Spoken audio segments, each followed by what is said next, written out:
السلام عليكم ورحمة الله وبركاته ولي دمانتين مالكستو عالم كاد كجوجتان بس كسو نقضي كلنتي وناكسن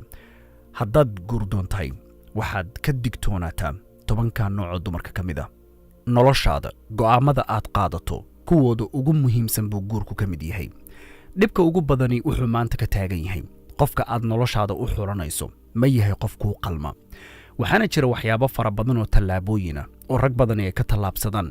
waxaana dhacda marar fara badan marka aad guursato waxyaabo inta hadda maanta gabadhaad isla socotaan aad sahlanayso inay bari culays kugu noqdaan way dhici kartaa inay aqoon darro kuu geyso wayna dhici kartaa inaad ku tala gashay oo adigu isdhaafinayso oo isleedahay malaha marka aad guursato ayaa guurku mushkiladan xal u keeni doona waxaana kuu hubaa markay guurka noqoto haddaadan xal u keenin mushkiladaha maanta jira in bari marka aad isguursataan ay sabab u noqon karto reerkaas inuu dhaqso u dumo waana waxa loo arkayo in laba qof ay 3 sano wada socon karaan laakiin 3 bilood uusan guurkoodu ka badnayn waxaan isweydiin karaysaa maxaa khaldan maxaa dhacay dadkani intaasoo sanay wada socdeen labadan qof way isjeclaayeen qays iyo leeyla maxaa kala geeyay laakiin waxyaabo badan waxaa jirta rag way iska indha tiraan iyagoo u jeedana ay moodaan bari markay gabadha guursadaan guurkaas inuu xal u noqon doono xaqiiqaduna waxay tahay haddii tusaale ahaan qof xabadi ay ku dhacdo oo faashad yar uun la iska saaro oo xabadii meesha laga saarin oo la dhayin oo uusan qofku daawo qaadan ma kula tahay inuu ka bogsanayo maya waqti aan fogeynba waxaa ku bilaabanaya meesha infection waxayna u badan tahay marka dambe dhiigaaga inuu infectionkaasu galo aadna u dhimato naftaada ku weydo waxaadna ogatahay oo ku tala gashaa mushkiladii aad xalinteeda la soo garab martay waqtigii aad wada socoteen waqtigii ay wax ka qabadka lahayd in aysan garoomada guurka boos ku lahayn adaa laga rabaa meesha diyaaradaada markuu dejin lahayd tan micnaheedu waa khalad kastoo maanta aad iska indha tirayso adaa laga rabaa raganimadeeda inaad yeelato ood xal u keento waxaanse kuu hubaa in ay tahay mindi uus ku tagtay ayna adag tahay in xal loo keeno badi waxyaabo badanoo maanta rag badani ay iska indha tirayaan tusaale ahaan ragga qaar waxaa dhacda ninku gabadha uu la socdo in sawiradeedu meel kasta internetka ay daadsan yihiin ama xaaladaha qaar meel kasta ma daadsana laakiin iyadu meel ay ku leedahay internetka ayay ku jiraan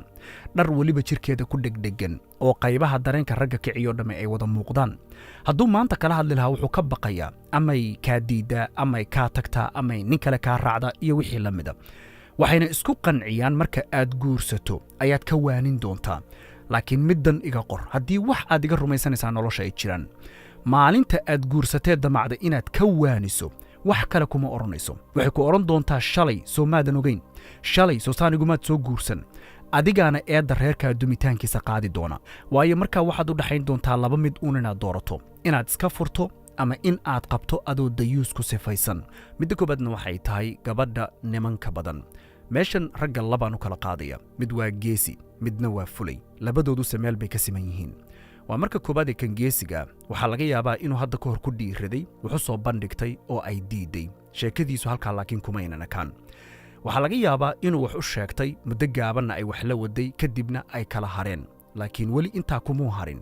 kan fulayga kuma jirto raganimadii uu wax ugu sheegan lahaa waase rajo ku noole waa ninka keliya wakhtigiisa iyo kharashkiisa rajo ku bixiya wuxuu rajo ka qabaa maalin uun bay kuu soo jeensan doontaa maalin uun bay waxaad u soo wacaysa ee u daba taagantay ee mar walbaad uga soo agdhowaanaysa fahmi doontaa laakiin xaqiiqadu taa waa ka fogtahay wuxuu u xil saaran yahay dhayitaanka dhaawacyada ragga kale ay geysteen nin bay la socotaa waxaa laga yaabaa haddii ballanta guurka uga baxo haddii uu khiyaano hadduusan soo wicin hadduu qalbi jabiyo kani waa soo taagan yahay waxba ma sheegtay isagu waa fulay waa baqaya mararka qaar xataa ninkan waxaa dhacda waxyaabo ay ka xishootay inay weydiisato ninka ay wakhtigeeda siiso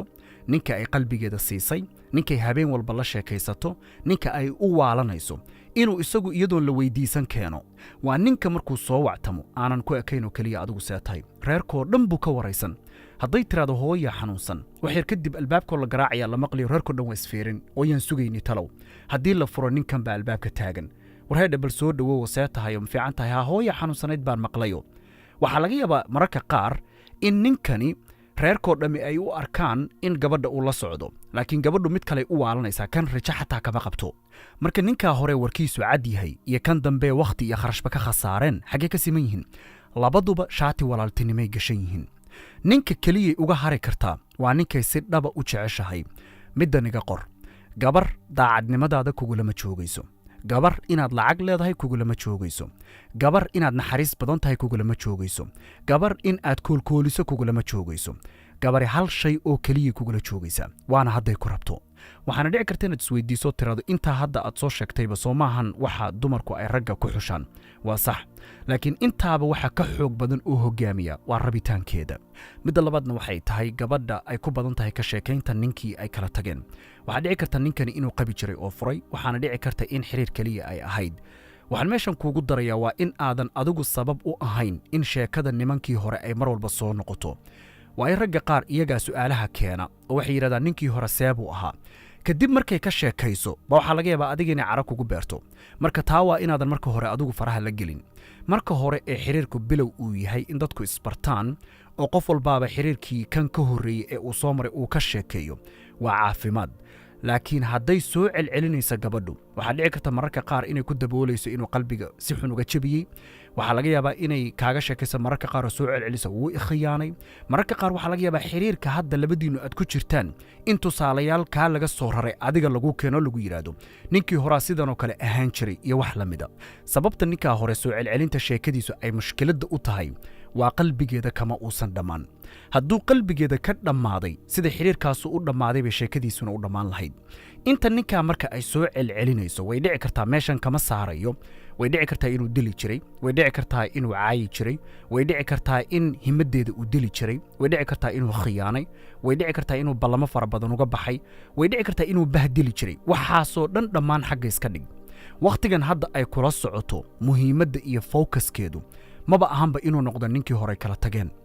adigu naf ahaantaada meeshan aan kugu baraarujiyey waayo rag badanoo waxaa jira aan aqoonin sida dumarka loola hadlo hadalka dhanba waxay ku soo celceliyaan ninkii hore ka warran xaaladaha qaarna rag bay waxay la gaartaan markay guursadaan gabar nin isaga ka horreeyey ay soo kala tageen inay yidhaahdaan aniga iyo ninkii hore keebaa sariirta ku haysta keebaa sariirta ku fiican iyo wixii la mida gabadha adigu aad qabtee xalaasha kuu ah doorashadaaday ku timid horta inaad guursato iyadu ninkaa inay kala tageen iyo wixii dhex maray doorashada maysan ahayn hal su'aal isweydii waan ogahay rag badan oo gabar nin ay soo kala tageen qaba maanta ama guursan doona in su'aashan ay keeni doonaan waxaad isweydiisaa intaadan su'aashan weydiin maxaa keeni kara horta nin hore sariirtiisa inaad adigu sariirtaada dhex keento haddiiba labadiinnu xaajadaad isu guursateen aad gudanaysaan iyada dhankeedana wax dacwaahi aysan kaa soo gaarin ama aadan dareemin inay ku saluugsan tahay maxaa kaloo keeni karoon kalsooni darra ka ahayn in aad soo celiso afaaro hore oo weliba qodqoddo oo meesha ugu dambaysa aad rabta xaqiiqada inaad ka gaarto runta jirtaana waxay tahay sida dhabtaahee gabadhaasu ay dareemi jirtay iyo sida hadda ay dareemaysa farqiga u dhaxeeya runkaagama sheegayso warkaagana waad iska khasaarin adna waxay kuu aragtaa nin daciifa inaad tahay haddaba naftaada kor u qaad adiga mas-uuliyaddaada ku timid adaa dooratay su'aalaha noocaasa inaad soo celcelisana marna dani kuuguma jirto midda kalen kuugu daraya tahay inaad ka digtoonaataana waxay tahay gabadhu haddii ninkii ay soo kala tageen ay caayayso oo bahdilayso oo liidayso iyo wixii la mida ha sawiran inay ka hadlaysa ninkii hore waxaad sawirataa inay adiga kaa hadlayso waayo maalinta adiga aad kala dhammaataanna sida ninkaa ay u sifaynaysa ka daran bay kuu sifayn doontaa qofku marka qof horey kala tageen uu caayayo aflagaadaynayo waxaad ogaataa berri adigu markaad isku xumaataanna inuusan waxba kuu reeban doonin faa'iido ma lahan qofku marka dadka ay kala dhammaadeen waayo wanaag baa jiray mar soo dhex maray aawo wanaaggii ka dhexayn jiray ma jiro wanaaggii oo dhanba qofku hadduu dhinac iska dhigay xumaantii keliya tirinayo waxaad ogaataa inuu mushkilad yahay qofkaasu midda saddexaadna waxay tahay isku filan oo hadda ma inay gabar isku filnaataa ka soo horjeedaa maya inay gabadhu wax barato inay wax qabsato inay ganacsi abuurato inay shaqaysato dhammaan sharaf bay u tahay waxaan ka soo horjeedaa marna maaha gabadhu inay isku filnaansho gaarto aabbaanahay gabdhaa ii jooga ma dhici karta inaan gabar isku filnaanshaheeda ka soo horjeedo laakiin mushkiladdu meesha ay ku jirtaa intaa hadalku waa ka xeel dheer yahay waa markay ku tiraado waxba kaagama baahni rag badanoo waxaa jira mashaqaystayaala oo gabadhu inay tiri waxba kaagama baahni darteed buu wuxuu is yidhahdaa allayle hawshii oo dhan iyadaa dhabarka u ridatay oo intee mashaqaystaa joogo hadalkaa ku sirmay bay kula tahay buux afrikaa laga heli qurbaha meel kasta haddaba ujeeddada aan rabay inaad fahantaa waxay tahay maalinta dhaqaalaha gurigaaga cid kale ay gacanta ku qabato waxaad ogaataa maalintaasaa xiniyaha lagaa siibay weliba gaar ahaan waa hawl kale markaad afrika joogto duruufay ku hayso aad iska jeceshahay maalin uun qurbaha inaad timaaddo oo gabar laga yaabo intaasoo cunug inay haysato facebookga aad ka shukaansato kadibna inta ay ku keento rag badan waxa ku dhacay baydan war ka haynin oo halkan markay yimaadeen gumaysi cad galay war maxaa khaldan qaarkood xabsiyay ku jiraan waxa xabsiga geliyana wax kale ma ahan isaga isgeliyay isaga isbaday isaga halka isdhigay haddaba ujeedada aan rabo inaad fahantaa waxay tahay gabadhu inay isku filan tahay maaha waxaan diidayo laakiin marka isku filnaanshaheedu uu ka keensanayo inay mas'uuliyadda kaa xayuubiso ogow inay mushkilad kugu noqon doonto berri ragga qaar baana saan kuu sheegay xabsiyada gelisay intay taasu kugu dhici lahayd maanta inta aad wada socotaan isku filan waxaad tiraahdaa waxaad ku filan tahay xabiibtii timahaaga samayntooda iyo cidiyahaaga iyo gurigaaga hagaagsigiisa iyo waxyaabaha waa ku fiican tahay inaad bannaan ka soo shaqaysana kuuma diidayo laakiin mas'uuliyadda reerka anigaa hoggaanka u haynaya intaydaanba halkaa fog iyo guurba isla gaarin wada socodkiinaan hore ee maanta ayaad wax fara badan ku kala garan karaysaa waana haddaad u fiirsato midda afaraadna waxay tahay gabar aanan aabbaheed xiriir wanaagsan la lahayn sababo fara badan oo keeni kara way jirtaa laakiin tan aan u socdaa waxay tahay waa marka gabadha iyadoo aad u da'yar aabbaheed iyo hooyadeed ay kala tagaan warka ay hayso oo dhanna uu yahay cidda ay ka heshay hooyadeed weliba hooyooyinku isku mid ma ahan tanaan ka hadlayo waa marka hooyo aad aabbaheed wax uga sheegaysa nin xun buu ahaa nama biili jirin wuu idayriyey mararka qaar waxaaba dhacdaba in hooyadeed uu hadda nin kale qabo ninkan kale aabba ugu yeertaa aabbaheed umaba tirsanaba markay maqasho dhagahii faraha gashan nacaybkay aabbaheed u qabto waxaanan rabaa inaan tilmaamo intaanan u gudbin waxaan rabo inaan idhaahdo hooyooyinku isku mid ma ahan qaar waxaa jira aad u wanaagsan oo xumaan kasta oo ilmaha aabbahood uu lahaa aan ilmaha u oggolaanin inay iyada ka ogaadaan iyagu meeshay rabaan ha ka soo ogaadeen laakiin ugu yaraan inaysan iyadu wax xumaana u sheegin aabbihii nin wanaagsan buu ahaa aabbihii nin naxariis badan buu ahaa xataa marmarka qaarkood wanaag uusan lahayn inay ilmaha ku shubto haddana dhanka kale waxaa jira hooyooyin ilmaha qalbigooda sunta ku jirtaba iyagu sabab u ah marka hore waxaa laga yaabaa aabbaha mararka qaarkood xumaan uusan lahayn xataa inay sheegto ciilka iyo carada ay qabto aan koontarooli karin tanaan marka ka hadlayo ilan adaa la sheekaysta oo gabadha tan shukaansan doona adaa ogaan karaya in gabadhu aabbaheed ay necab tahay nacaybkaasu meesha uu ka soo jeedaa haddii uu yahay dhanka hooyo war ka soo gaaray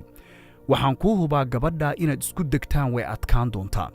waayo waxay aaminsan tahay hooyaday waa la soo bahdilay hooyadii waxaasaa lagu soo sameeyey balaabahay wuxuu u geystay fiiri hooyaday keligeed bay ila soo rafaaday iyada keligeed uunbaa i korisay dhanka kale haddii xaqiiqada jirta la eego gabadhaasuu aabbaheed caasi bay ku tahay diiniyan meeshan aan idinka faa'iideeyo way dhici kartaa aabbaha ama waalidka kuu doona ha noqdee in noloshaada uusan qayb ka qaadan adigu markaad ilaahay hor istaagto caqligaaga ka shaqaysii maxaa lagu weydiinayaa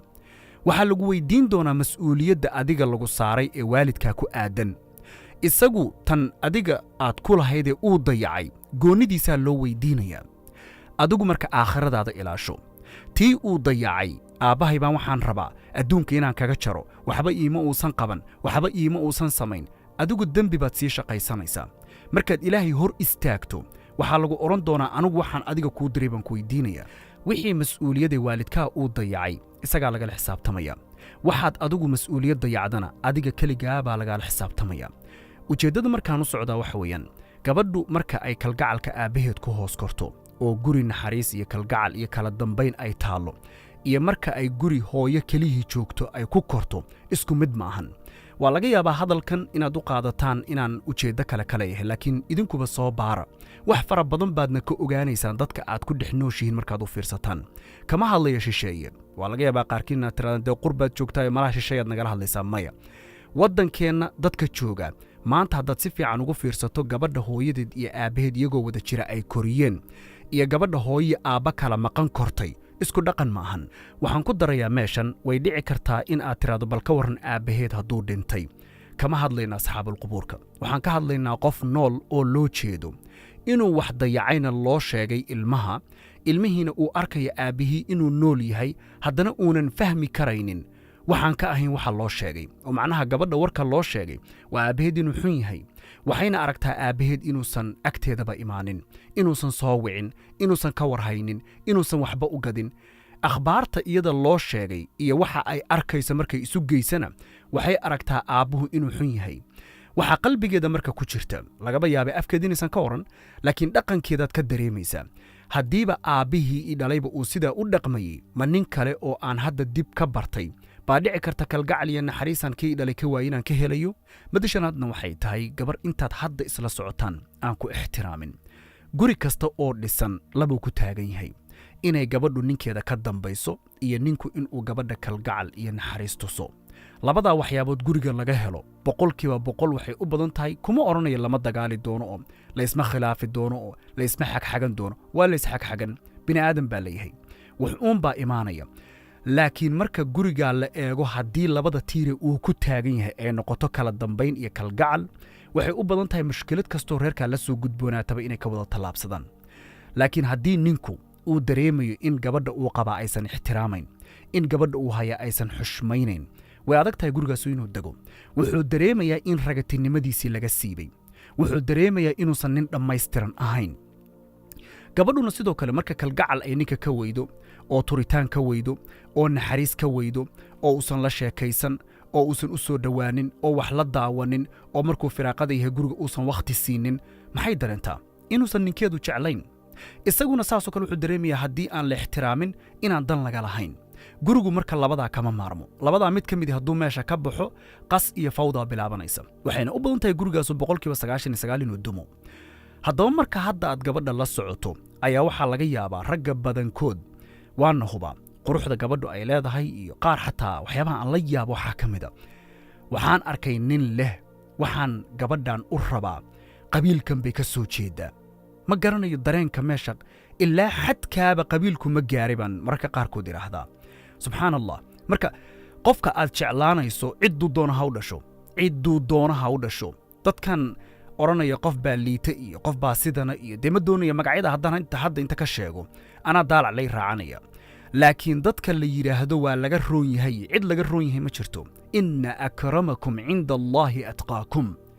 ilaahay ma rabtaa cidda u dhow ee sharaf agtiisa ka leh waa cidda ka xishoota wuxuu u diidana ka taga iyagoon su'aal ka keenin macnaa su'aalba kama keenaan wixii ilaahay u diiday way ka tegayaan wixii ilaahay uu u dirayna waa laga helayaa dadkaa way dadka sharafta lihi adduunkan baa waxaa laga yaabaa in la yidhahdo qofka annagaa ka sarraynay iyo qabiil hebel intaasoo sarana cagta marinaynay iyo wax jira maaha waxaasu waxa meeshaa ina dhigay waa waxaa haddaan ka hadlayo haddaba marka aan u soo noqdo mawduucayga yaanan halkaa aadine ixtiraamkaa haddii maanta aad la'dahay ha ka sugin inay inta isbeddesho ay ku ixtiraami doonto berri sidaa doontidba maanta isugu qanci way qurux badan tahay haddaan koolkoolinta 3 jibbaar ka dhigo ilaahumaa 10 jibbaar ka dhigto wixii intii aad wada socoteen ay kugula dhaqmaysay waxaan kuu hubaa guriga marka aad tagtaa ka daran waayo meel gooniyaad markan ku wada xiran tihiin markii hore wax yar baad sarkayseen oo telefoon baad in yar ku wada hadlayseen iyo wixii la mida haddaba maanta intaad bannaanka joogto ixtiraam xumadaa isku day meesha inay ka baxdo haddii aysan ka bixin berri markaad guri la gasho gabadhaa guursato say doonta ha u qurux badnaatee waxaan kuu hubaa ugu dambayn inay kuu falxumaan doonto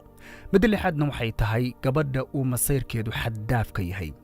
hadda taan ka hadlayo waa mid aan iskontarooli karin waxa afkeeda ka baxaya waxa gacmaheeda duulduul ka dhacaya waad yaabi waana laga yaabaa inaad aaminsan tahay masayrku inuu kalgacalka qofku uu kuu qabo inuu daliil u yahay waa sax laakiin masayrkaa kale ah mid waxaa jira xaddaafaho waali ah oo qofku xataa uusan waxba hubsanayn weerar unbuu iskaga soo kaa qaadi telefoonka idinkoo isla jooga hadduu soo dhaco waxaa lagu leeyahay telefoonkan yaa ku soo wacayey markaas waxaad leedahay waa nin hebel yidhahdan saaxiibbanahay maya heblaaya ku qarsoon baan u malaynayaa ee hebelow inaga daa hadda waa isla innagiiyo ku celi banaan dhegayste markaa weeye markay tahay inaad xiriirka noocaasa ka baxdo haddaad ku sii jirto waali uunbaad ka qaadaysaa iga qor hadalka waxaa dhacda mararka qaar inaad isla fadhidaan maqaaxi dad baa idinsoo hormaraya ishaadu way ku dhici karaysaa qof in hadhow lagugu qabsado waxaad fiirinaysa naagta dabadeeda waan kuu jeeday waxaad fiirinaysa naagta dhoolla caddaynta waan kuu jeeday indhahaaga si fiican baan u fiirinayay marmarka qaar baa laga yaabaa inaad ku qabato iyadoo indhahaaga fiirinayso aad dareemayso naf ahaantaada macnaha uurkaaga waxaad ka dareemaysaa inay kontroolayso meesha ishaadu xataa ay aadayso waa waali kaasu marka kaa way adag tahay waxaana laga yaabaa aakhirka biyo iyo sonkor inta lagu karkariyo in lagugu rogo rag badan bay ku dhacday mararka qaar bay heer waxay la gartaa qurbahan baa lagu arkaa gabar masayrtay oo masayrkii xataa wax ay hubto isagoon ahayn ninkeeda inay noqoto inay masabidato oo tiraado wuu ikufsaday hadda waa ninkii qabay qurbahan baa laga yaqaanaa in ninka gabadha qaba hadday gabadhu ku soo eedaysoo tiraado xoog buu wax iga qaatay xabsigaa loo taxaabaa dee laysma weydiinayo mararka xaaskaagii miyaad iska ilaalinaysaa waa maya xaaskaagii idinkoo caadi xaajo u wada gutay ciil bayna gudaha ka qabtaa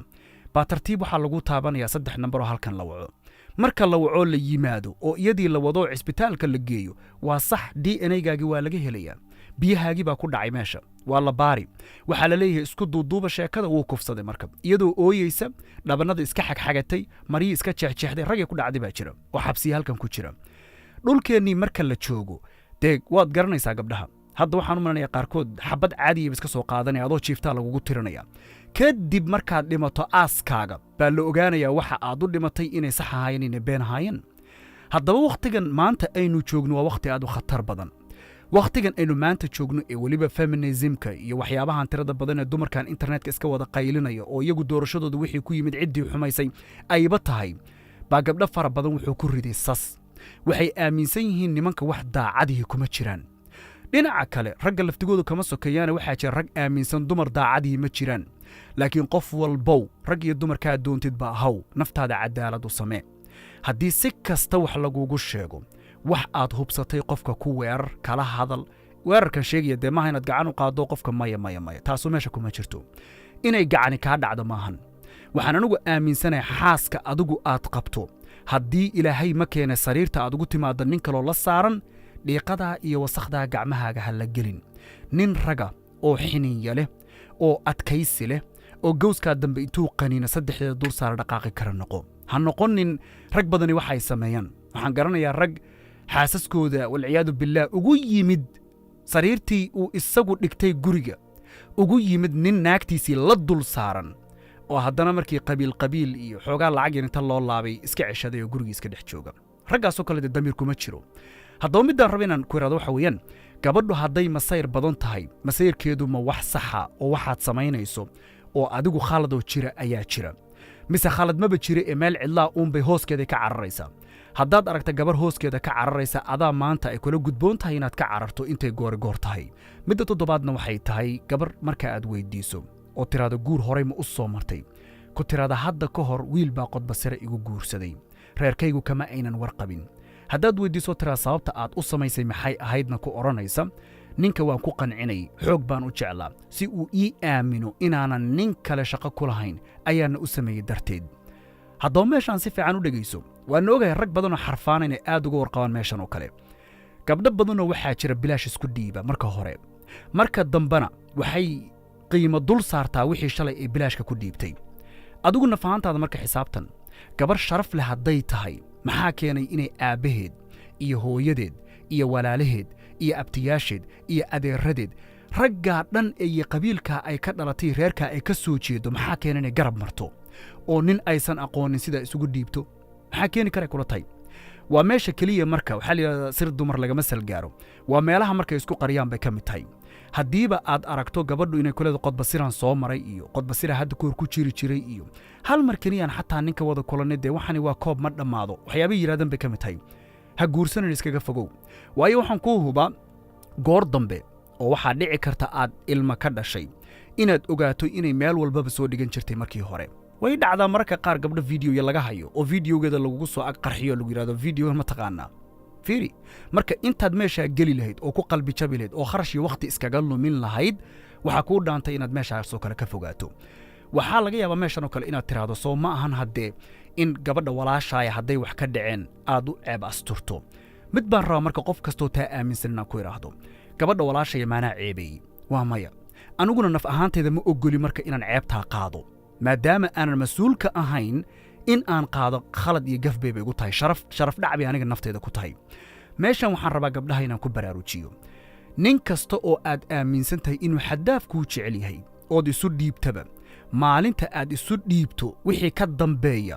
ma doonaya magacaa inaan idhaahdo afkayga inay kelmaddaa xun ka soo baxda ma rabo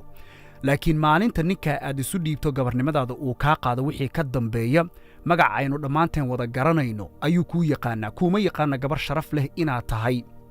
waa laga yaabaa inaad aaminsan tahay inuu xaddaaf kuu jecel yahay inuusan naa kale kaa aadaynin rag damac kama dhammaado anaa runta kuu sheegaya waxba yaynan runtooda raggu qarqarinin kama dhammaado damac isagoo aad siisay oo gabarnimadaadii ku dhaafiyuu berri cidla kaaga dhaqaaqaya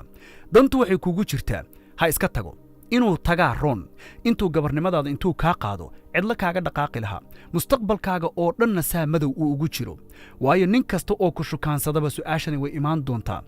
ragguna dee ma cilmi la'a oo rag badanoo wax yaqaanaha jira waxaa laga yaabaa inaadan gabar ahayn habeenka ugu horraysa uu ogaadaba intuu ku furan ku yidhahdo boorsaada qaado guriga ka bax walaal taa miyaad sugaysaa marka ceebtaa iyo meeshaa liidata gabar kasta oo walaashay maanta i dhegaysanaysoy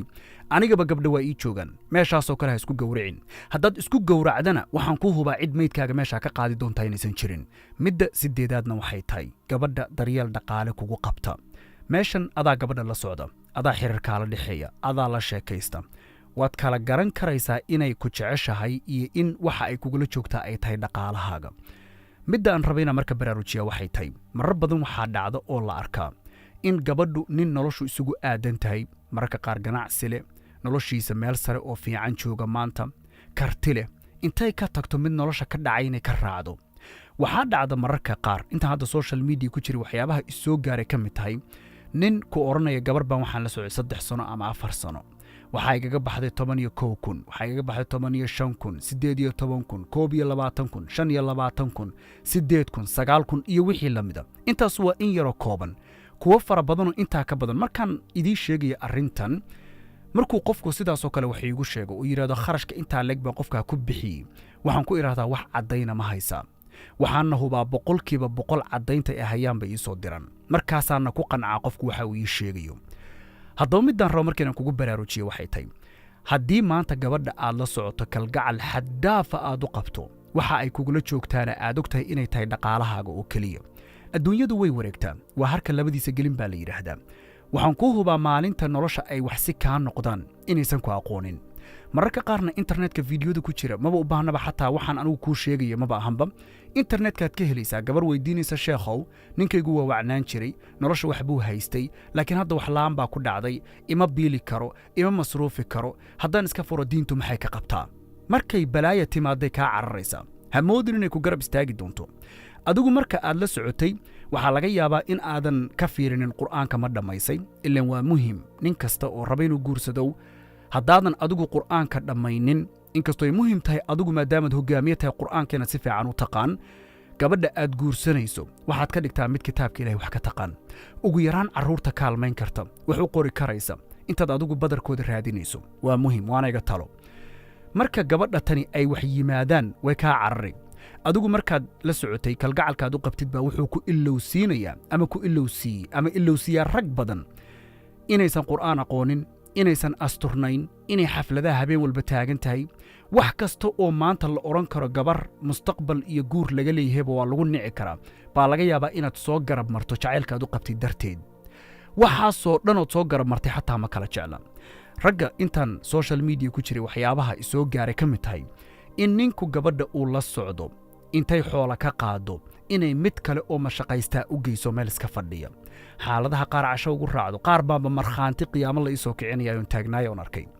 haddaba marka xoola lagaa qaadayo meeshan kama hadlayo inaad gun noqoto oo nin gacan adagoo bakhayla noqoto marmarka qaarkoodana wax tuurtuurto wax bixbixiso wax macnaa taas waa ragatinimo laakiin waxaan ka hadlayo waa rag sida ku dhacday inaysan kugu dhicin oo haddaad nin shaqaysta tahay aadan kumanaanka ka kicin iphonekii soo baxaba gad oo mararka qaar ba waxa dhacda iphone cusub intaad u gaddo bay mid loser oo jeceshahay oodan ka warqabin baa telefoonka laga yaabaa inta loo geeyo lagu yidhahdo waa laga xaday xaqiiqo way dhacdaa haddaba naftaada inaad ilaashato adaa mas'uuliyaddeedu ku saaran tahay iyada ma saarna haddii gabadhu ay dhaqaalo kugu qabto maalintay wax si kaa noqdaan kuma taqaan hadda intaad la socoto marka maxaad ku garan karaysaa marka aad tidhaahdo ma hayo dhaqankeeda u fiirso 99% dumarku waxa ay yidhaahdaan waxaa ka xoog badanoy tahay inaad rumayso waa ficilkeeda ficilka aad ka arkaysaa hadduu yahay mid lid ku ah wixii ay afka ka sheeganaysay waxaad rumaysaa ficilkeeda waxa ay odhanayso waxba ha ka soo qaadin qofku waa odhan karaa waa ku jeclahay laakiin haddana qofaan ku soo wacaynin oo farriimo kuu soo diraynin oo farriimahaaga ka jawaabayn oo telefoonka kaa qabanayn oo ballanta kaaga baxaya haddana afka kaa leh waan ku jeclahay waxaa ka xoog badan ficiladiisa marka aad aragto xoolahaaga iyo kharashkaagii inay socdaan gabadhuna ay si kaaga maqan tahay macnaha uurkaaga qalbigaagaad ka dareemaysaa inaysan ku rabin wax si yihiin markaad aragto in waxa ay kugula joogtaa ay tahay dhaqaalahaaga markaasaa fursad haysataa in aad beddesho oo gabar kale aad ka raadsato oo ku jecel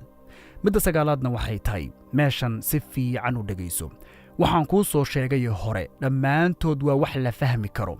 waxaa laga yaabaa inaad haddaadan dhinacan ka fahmin dhinaca kale ka fahmi kartid laakiin tan 90% ragga way ku adag tahay inay fahmaan tani waxay tahay inta kalgacal xaddaafa ku siiso asbuucyo dhan weliba waxay ku hubsan inaad u soo jeedo iyada maahane cid kalena aysan noloshaada ku jirin kalgacalka ay ku tusaysana aad aaminsan tahay inuu dhabka yahay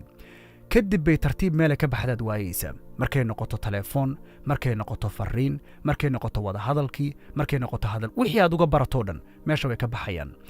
tani marka maxay tahay tani waa ciyaar inta badan ay dumarku ciyaaraan waana meelaha keenta in awoodda xiriirkaasi uu leeyahay ay iyadu gacanta ku qabato waana meelaha ay dhacdo rag badani in ay ku jabaan oo wareeraan isagu wuxuu isweydiin way ku jeclid markuu damco inuu ka tago oo yidhahdo qofkan sidan ah maba ahanba qofkaa taqaanay iskaga tag wuxuu soran way ku jeceshahay sootii asbuucii hore sidaa kuu dhaqmaysay sootay sidaa kuu samaysay sootay cuntada kuu keentay sootay naxariista kuu muujinaysay sootay quraacda ku weydiinaysay sootay ku lahayd ha jabinoo ha dhicin maya heblaayo waa ay jeceshahay laakiin waxaan u malanayaa wallahi dhibaato kala haysata adigu meeshaasaa kabuu kaaga dhammaan doonaan saa isu leedahay ogow waxa ka khaldan wayna og tahay xaqiiqada jirta laakiin ragga badankood ma oga dhibaatada haysataa waa taa waxaan kuu hubaa inay og tahay waxa ay samaynayso ku talagalna ay ka tahay meelahan oo kale marka in ay marna kor ku geyso marna meel cidla ah oo aadan duuli karin oo baallihiina lagaa rifay ay kaaga dhaqaaqdo waa meelaha ragga loogu talagalay in lagu kontaroolo waa siyaabaha ay kaaga adkaan karto ujeeddada marka dabeecaddeedaani ay ku qotontaa maahan inaysan ku jeclayn maahan inay ku nacday maaha inaysan dan kaa lahayn wayna dhici kartaa intaasuba inay jirto laakiin waxay u badan tahay in ninka dunida ay ka eeganaysay rajada ka qabta aad tahay sababta marka waxaanay u samaynaysaa maxay tahay waa in awoodda aad ku maarmi karto ama aad wax ku diidi karto waa in hayiin lagaa dhigo waa in sida ay iyadu rabto kugu socodsiin karto sida keliya marka ku imaan kartaa waa inay maalina qabow kugu shido maalina kulayl kugu shido waa inay marna kor ku geyso marna hoos ku geyso tan marka ragga ninka aan fahmayni waa ku jaha wareera waxaana dhacda in wax kasta oo ay rabto khalad iyo saxba uu u hoggaansamo taasu marka ay dhacdana waxaan kuu hubaa maalintaa wixii ka dambeeya shallayto iyo maxaa tan i baray iyo maxaan u guursaday baa ku xigi doonta haddaba markaad dhaqankan ku aragto sidoodaba moogtahay gabdhuhu ninka ay ugu ixtiraam badan yihiin oo ugu jacaylka badan yihiin oo ragga kaloo dhan uga soocan ma taqaanaa sida aad moodaysa maahan inaad koolkooliso wax walboo khalada oo ay leedahayna aad tirada waad ku saxan tahay xabiibta 4 baad u dhigantaa sida qaar ay yidhaahdaan ma ahan ninka ay og tahay dhaqan xumo hadday la timaado ilbiriqsi kasta inuu ka tegi karo waa ninkay ugu ixtiraam badan tahay haddaysan ka cabsanayn inaad ka tegayso wax walba oo maanta nin uu dhibsado ayay kugula dhaqmaysaa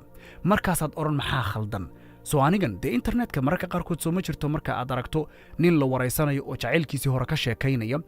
oo aad markaad qisadiisa si fiican ugu fiirsato waxa uu ka hadlayo dhan ay tahay maarmiwaa aadna isweydiinayso meesha wax ka khaldan yihiin maxay tahay sababta ninkaa keentay inuu maarmi waayo waa dhaqan xumo fara badan oo ay gabadha uu la socday ama tan uu jecel yahay ay kula dhaqantay oo waxaa jirta uusan tusin marnaba inuu ka tegi karo bini aadamku qaababka ay isu ixtiraamaan bay cabsidu ka mid tahay gabadha ama ninku markay ixtiraam ka dhexeeyo ixtiraamkaasu salka wuxuu ku hayaa waa baqdin amaad qofkan weydaa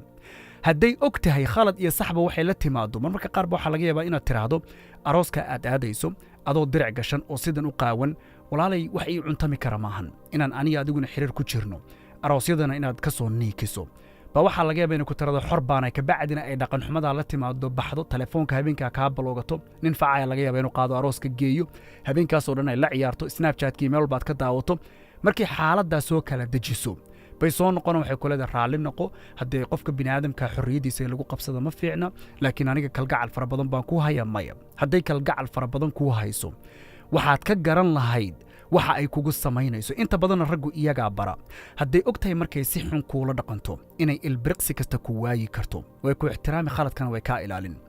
laakiin inta badan ninka aan khaladka laga ilaalin waa ninka inta khalad lagula kaco iska soo taagan oo la leeyahay bayb raalli noqo intaa baa la odhan haddana ficilkii baa lagu soo celin raalli ahaanshuhu sidiisaba inuu qofka dhab ka yahay waxaa lagu gartaa marka ficilkiisu isbeddelo inta ficilkiisu uu sidii yahay qofkaa raalligelintii uu ku siiyo waxba kama jiran afka buu ka odhanaya laakiin qalbiga wax ka jira ma ahan haddii marka meesha tan waxaan baraarujinaya adigu aad tahay qofka dhaqan xumadaa ku dhaqmaya nin dee isaga laftigiisu aan damba ka gelayn gabadha doontaad la sheekaysataa markaad rabtaa telefoonka ka qabataa markaad rabtaa fariinteeda ka soo jawaabtaa macnaha dhaqan xumada hadda aan tilmaamayo oo dhan adigu waad ku sugan tahay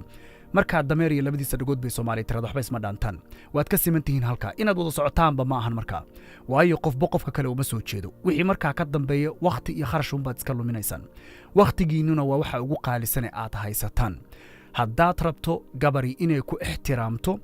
waa in 100% ay ogtahay inaad daacad u tahay 100% inaad run u sheegayso waa inay ogtahay 100%na waa inay ogtahay inaad tahay nin go'aan leh oo waxa aad tiraahdo aan ka soo jeensan ka dhabeeya sidii uu u yirina ay u dhacaan nin ixtiraamka naftiisa uu u hayo heerka uu gaarsiisan yahay ay tahay meesha lagu ixtiraam xumeeyo in uusan ku sii nagaan inuusan qofka la sii soconaya wixii la mid ah midda sagaalaadna waxay tahay gabadha controlka badan waxaan ku hubaa gabdhaha controlka badan waa lagu waashaa mararka qaarkood waxa isweydiinaysaa qofku horta kaale miyay ku leedahay haddaanu kama hadlayo gabdho iyo wax la xiriira laakiin sida caadiga noloshaada kubad haddaad dabacad inaad soo ciyaarto haddaad rabto qaraabadaad inaad soo booqato saaxiibada haddaad la soo sheekaysanayso waxaad daawanayso goortaa seexanayso waxaad cunayso dhaqaalahaaga meel walba farahay la gelaysaa adoon qabin haddaad gabar calaamadan ku aragto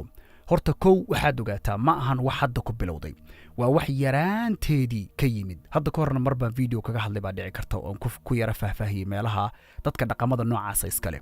laakiin control haddaad aragto gabadhu inay kugu hayso marka dambe ciriiri baad dareemi doontaa waxaanad arki doontaa adoo cid walbana ka soo go'ay wax walbo aad jeclaydna faraha ka qaaday intaana kuma ekaanayso xataa waxyaabaha qaar